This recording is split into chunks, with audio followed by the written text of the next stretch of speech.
Hey there, I welcome you all to this channel where you all are supposed to improve your English language skills in a very realistic and practical way.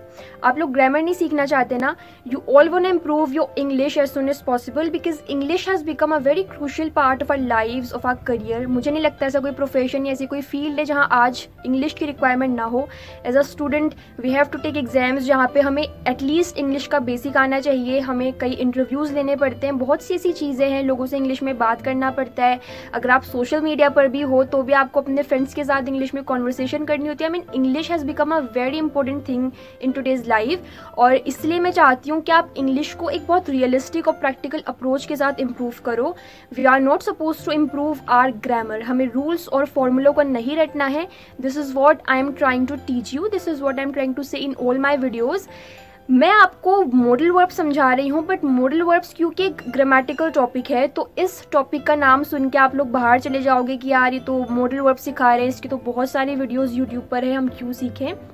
Yes I know, बहुत सारी videos YouTube पर हैं और सब अपने तरीक़ों से modal verbs आपको सिखा रहे हैं बट मैं आपको ग्रामर नहीं सिखा रही.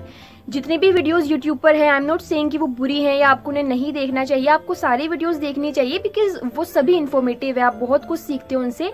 बट यहाँ पर अगर हम प्रैक्टिकली देखें तो हमें एक लैंग्वेज सीखनी है. We want to learn English, जो कि एक लैंग्वेज है क्योंकि एक इंटरनेशनल लैंग्वेज बन चुकी है. मतलब हर फील्ड में हम सभी लोग, चाहे कोई चाइना का हो, चाहे कोई जापान का हो, इंडिया का हो या पाकिस्तान या किसी भी दूसरी कंट्री को बिलोंग करता हो, we all are suppose to communicate with each other. और इंग्लिश एक स्पेसिफिक लैंग्वेज है जो अगर हम सबको आती है तो हमें ज़रूरत नहीं पड़ेगी किसी और लैंग्वेज को सीखने की. अगर आप किसी जापानीज से, कोई भी पर्सन जो जापान को बिलोंग करता है, अगर आप उससे बात करते हो तो आपको जापानीज नहीं आती, उसको इंडियन नहीं आती, उसको हिंदी लैंग्वेज नहीं आती. बट अगर आप दोनों को इंग्लिश आती है तो you both will be able to communicate with each other easily. तो हमें क्योंकि लैंग्वेज सीखना है तो लैंग्वेज सीखने के लिए आपको ग्रामर सीखने की कोई नीड नहीं है. आपको उन फॉर्मूलों को, उन रूल्स को रटने की कोई ज़रूरत नहीं है. आपको सिर्फ उन मेथड्स और टेक्निक्स को समझने की ज़रूरत है जो कि आपकी किसी भी लैंग्वेज स्किल्स को इम्प्रूव कर सकते हैं एज सुन एज पॉसिबल. मैं जो आपको ये सीरीज़ प्रोवाइड कर रही हूँ, I have given you many parts in this series. I have provided you multiple parts जहाँ पे हमने अलग अलग मॉडल वर्ब्स को डिफरेंट सिचुएशंस और कॉन्टेक्स्ट में यूज़ करना सीखा है. I have never given you any formula और एनी रूल कि आपको इसको रटना है, आपको इसे लगाना है, उसे लगाना है. मैं सिर्फ आपको सिचुएशंस और कॉन्टेक्स्ट समझा रही हूँ क्योंकि जब हम रियल लाइफ में कॉन्वर्सेशन करते हैं किसी के भी साथ, चाहे हम अपनी मदर टंग में करें, we have multiple situations, we have multiple topics to talk about. और अगर उन टॉपिक्स के अंदर हम सेंटेंसेस बनाना नहीं जानेंगे, हमें पता ही नहीं है हमें किसको किस तरह से बोलना है, तो how will we be able to communicate with somebody. इसलिए आपको अलग अलग सिचुएशंस और कॉन्टेक्स्ट को समझना ज़रूरी है. इसके बिना आप किसी भी लैंग्वेज को नहीं सीख सकते, भले आप कितने ही सालों तक स्ट्रगल कर लो. Don't panic, I guarantee you, अगर आप इस वे में, जिस वे में मैं आपको इंग्लिश सिखाने की बात कर रही हूँ, अगर आप इन टेक्निक्स और मेथड्स को फॉलो करके अपने इंग्लिश को इम्प्रूव करते हो, बिलीव मी, आप बहुत कम टाइम में और बहुत रियलिस्टिक वे में अपनी लैंग्वेज को इम्प्रूव कर पाओगे. Now let's begin the video.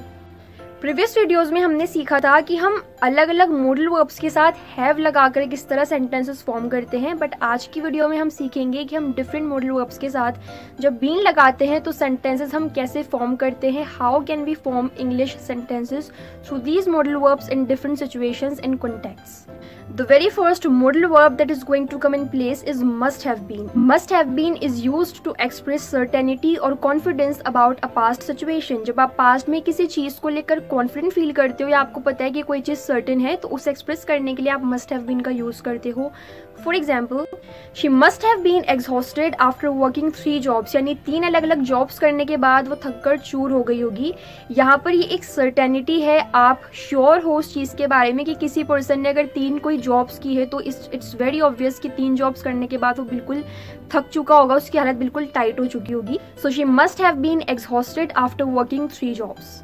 The same way, he must have been disappointed when his team lost. यानी जब उसकी टीम हार गई तो वो बहुत निराश हुआ होगा. यहाँ पर भी आप सर्टेनिटी को शो कर रहे हो, आप एक कॉन्फिडेंस दिखा रहे हो अपना किसी पास्ट सिचुएशन या एक्शन को लेकर या इवेंट को लेकर कि क्योंकि उसकी टीम हार गई तो वो डिसअपॉइंटेड हुआ होगा. Should have been. Should have been is used to express regret or criticism about a past situation or action. यानी कि should have been का यूज आप तब करते हो जब आप पास्ट के किसी एक्शन या सिचुएशन को लेकर क्रिटिसिज्म शो करो या फिर आप अपना कोई रिग्रेट, कोई पछतावा दिखाओ.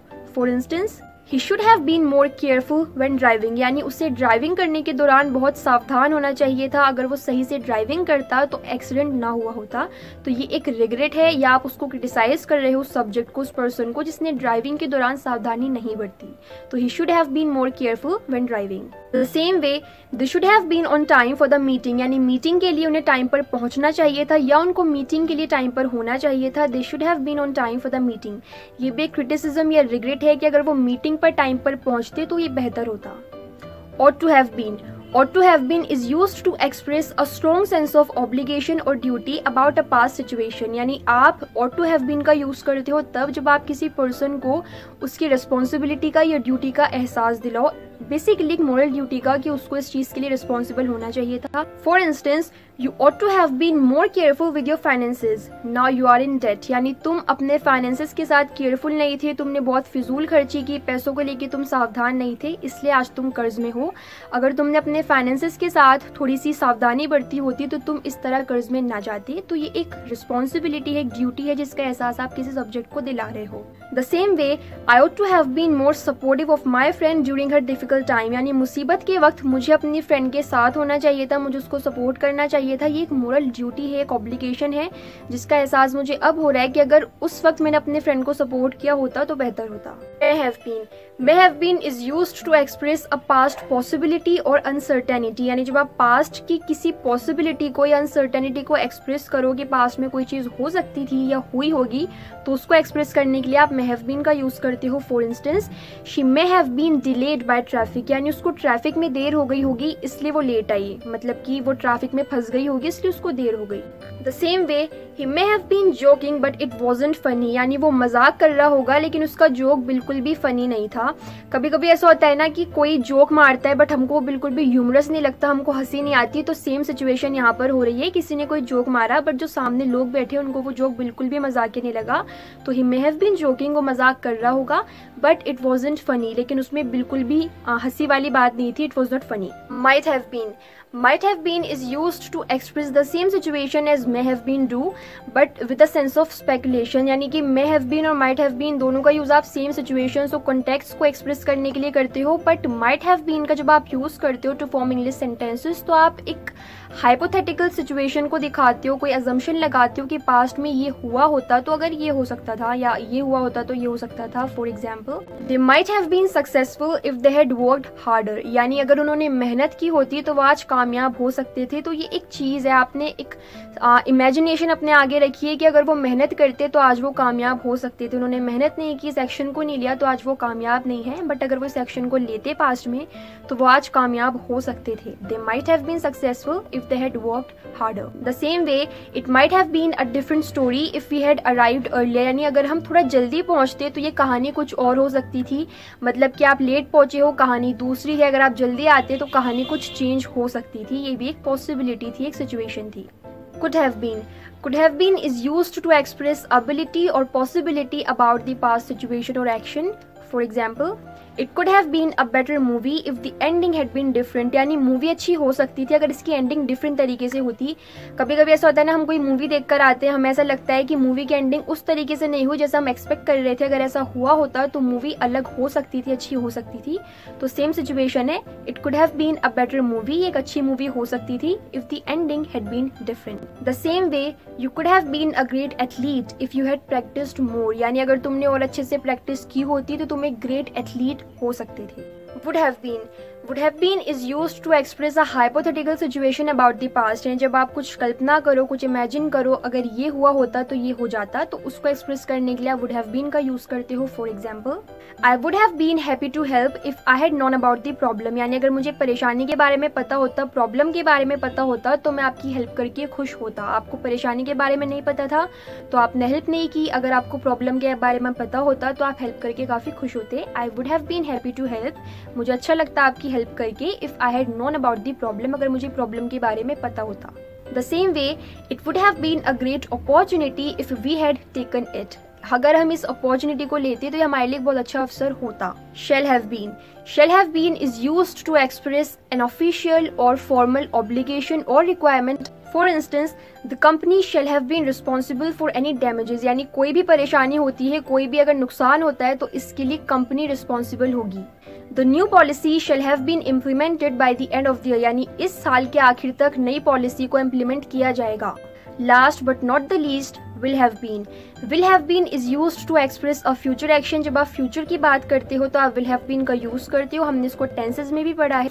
For example, by next year I will have been working over here for 5 years. यानी अगले साल मुझे यहाँ काम करते हुए 5 साल हो जाएंगे। तो अभी आप काम कर रहे हो, अगले साल आपको इस कंपनी में या इस ऑफिस में काम करते हुए 5 साल हो जाएंगे। तो ये एक फ्यूचर एक्शन है। She will have been studying for 3 hours by the time she finishes. यानी जब वो पढ़ाई कर हटेगी तो उसको पढ़ाई करते हुए 3 घंटे हो जाएंगे।